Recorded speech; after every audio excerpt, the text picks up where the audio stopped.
Pode ser hoje a volta. Pode ser hoje a volta do Rei. Tudo nos mostra. Glória a Deus. Seu fim está próximo, eu sei. Eu saúdo a todo o povo de Deus com a paz do Senhor. Amém. Glória a Deus. Eu quero, antes de chamar o pregador, eu quero deixar uma palavra que se encontra aqui no livro escrito por Mateus, capítulo de número 27 e o versículo de número 52. Diz assim o texto sagrado: e abriram-se os sepulcros, e muitos corpos de santos que dormiam foram ressuscitados. E saindo dos sepulcros, depois da ressurreição dele, entraram na cidade santa e apareceram a muitos. Então está aí esta palavra da parte de Deus, escrita pelo evangelista Mateus, e a gente vê que aqui se refere à crucificação do Senhor Jesus. E a gente vê aqui nesse texto que Mateus, pelo Espírito Santo, narrando os fatos acontecidos, o Espírito lhe tira dos fatos decorrentes e leva-o mais adiante para escrever esse versículo 52, porque ele diz: abriram-se os sepulcros e muitos dos santos que dormiam foram ressuscitados. Aí embaixo ele diz: e saindo dos sepulcros depois da ressurreição dele. Então, amados, nós estamos vivendo um período que é denominado de Páscoa. A gente vê que se houvesse uma comida exclusiva para se comer nessa data, o nome dela se chamaria carneiro, ovelha ou cordeiro. Seria a comida exata para se comer nessa data. Isto é, se Deus requeresse isso de nós, porque Ele não requer dias de comida, comer isso, dias de comer aquilo, tá? Tudo bem, mas comer não é pecado. Todo mundo pode comer o que quiser, desde que não abuse de si mesmo, para não morrer na glutonaria, não é isso? Então, eu até fico triste. Eu tenho uma filhinha de 4 anos e ela estuda num colégio secular, não é evangélico. E ela chegou pintadinha de coelho. E eu fiquei bravo quando vi a menina pintada de coelho. Então, eu até espero um dia que eu quero chegar lá numa reunião e quero conversar com a professora dela e a diretora da escola, né? É feito o fato das pessoas dizerem que o homem, ele descende do macaco. Eu não tenho um familiar macaco, tá? Nenhum dos meus familiares são macacos. Todo mundo é ser humano. A Bíblia diz que todos descenderam de um homem e esse homem se chama Adão, né? Então a gente vê também que a Páscoa não é coelho. Aí estão escondendo o verdadeiro significado da Páscoa. E quem é que faz isso? É o diabo, se utilizando da mente das pessoas para ocultar a verdade. É por isso que lá na segunda carta aos Coríntios, capítulo 4, versículo 4, o texto sagrado diz que o Deus desse século cegou o entendimento dos incrédulos para que não lhe resplandeça a luz do Evangelho. Então veja bem, quem é o Deus desse século? Satanás. Ele cega o quê? O entendimento. Não é o olho carnal. A pessoa está enxergando normalmente, mas ele vai no olho espiritual, que é o olho da fé, o olho do entendimento, para que o homem não entenda a glória de Deus, não entenda a razão de Deus, não entende a palavra de Deus. Aí diz, o Deus desse século cegou o entendimento dos incrédulos, porque a pessoa deixar de falar de Jesus, da libertação, do amor, da salvação, para falar de um coelho, está cego. Está cego, tá? Ah, mas é o sistema, o menino gosta, mas está sendo enganado. A gente tem que falar a verdade, porque quem fala mentira é filho do diabo. Então nós não podemos ocultar isso, principalmente das crianças que acreditam em nós, que confiam em nós que somos adultos.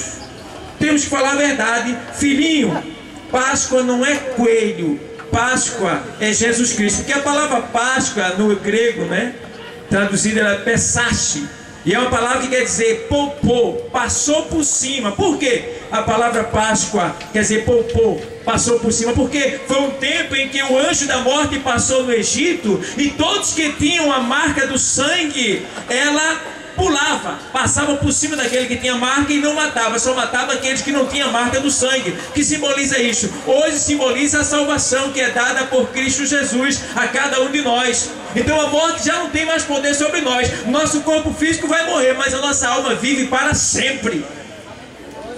Glória! Muito bem. Então, amados, a gente vê que é um engano, é uma covardia com as crianças. No dia de hoje, no dia de ontem, de hoje, dizer que a Páscoa é um coelho, é um animal, certo? A Páscoa é Jesus Cristo. Ele é o Cordeiro Pascal, tá? Ele é o Cordeiro que foi sacrificado para a salvação de toda a humanidade que crê nele. Então, aqui nesse texto que eu li, o texto sagrado diz que abriram-se os sepulcros e muitos corpos de santos que dormiam foram ressuscitados. Então, Jesus Cristo, o Cordeiro da Páscoa, estava naquele momento sendo ali crucificado. E após ter morrido ali, entregado seu espírito ao Pai, tá? Ele foi sepultado. Isso no final da sexta-feira, tá? Porque o sábado estava chegando e era abominação se um corpo tivesse pregado na cruz. Então eles tinham que tirar o corpo na sexta-feira para sepultar na mesma sexta-feira, porque quando dava 6 horas da noite já fazia parte do outro dia, já era o sábado. De 6 horas da noite por diante já era o sábado. Então eles tinham que tirar antes das 6, para não profanar a Páscoa, ou seja, o sábado do Senhor. Então, amados, a gente vê que sepultaram o Senhor ali. E aí a gente vê que nessa sexta-feira, quando sepultaram o Senhor, ele agora vai fazer algo que ninguém está vendo. O que é que ele vai fazer agora? Ele vai descer às profundezas da terra. A alma dele agora vai para o inferno, no nosso lugar. E ali o Senhor, ele desce.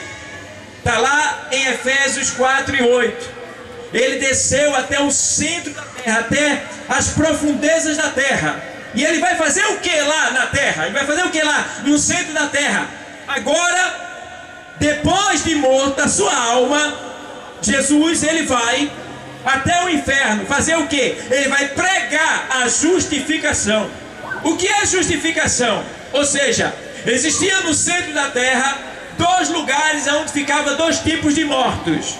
Existia o Hades, ou seja, existe o Hades, que fica no centro da terra, nas partes mais baixas, aonde ficam todos que morreram sem crer em Jesus, né? Sem crer em Deus, sem acreditar na promessa de Deus para Israel, que era o envio de um Salvador. Ou seja, no tempo de Jesus, todos que não acreditavam em Deus e não esperavam a salvação morreram, foram para o Hades, lugar de tormento provisório, antessala do inferno. E todos que morriam esperando Jesus, crendo em Jesus, esperando a salvação de Israel, ia para o seio de Abraão. Também ficava no centro da terra, em uma área mais alta.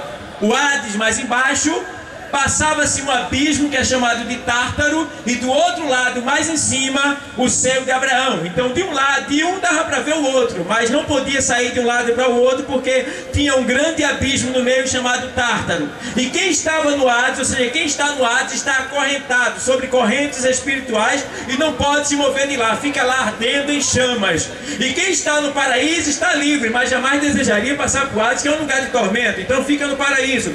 Mas do Hades se enxergava todos que estavam no paraíso, e podia até gritar e clamar. Então a gente vê que o Senhor agora, ele vai descer e vai pregar a justificação. O que é a justificação? Ele vai agora até o Hades, no centro da terra, e quando ele chega lá no Hades, está lá as almas perdidas, aquelas que não creram em Deus, que não acreditavam que Deus iria mandar um Salvador, estava lá. E quando ele chega, ele prega a justificação. Ele diz assim: olha, eu sou aquele que havia de vir, eu sou a redenção de Israel, eu sou a salvação de toda a alma perdida, eu sou. Então ele prega a justificação para aqueles que estão lá na antessala do inferno, que não creram, morreram, estão lá. Então eu acredito que naquela hora eles sofreram uma decepção, eles ficaram mais tristes ainda do que já estavam, porque eles viram que a palavra de Deus é verdadeira.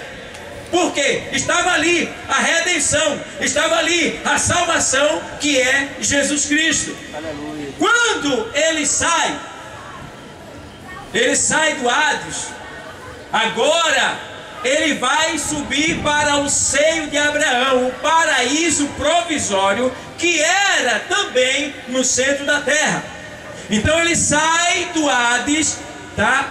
Provavelmente ele está saindo do Hades no dia de hoje, porque ele foi sepultado, desceu às profundezas no sábado pela madrugada. A gente está no sábado à tarde, ele está pregando a justificação lá, num dia como esse, e daqui a pouco provavelmente ele está saindo para ir para onde? Para o paraíso que fica mais em cima, o seio de Abraão, para pregar a justificação. Para quem agora? Para aqueles que morreram esperando a redenção de Israel e não alcançaram. O que quer dizer isso aí?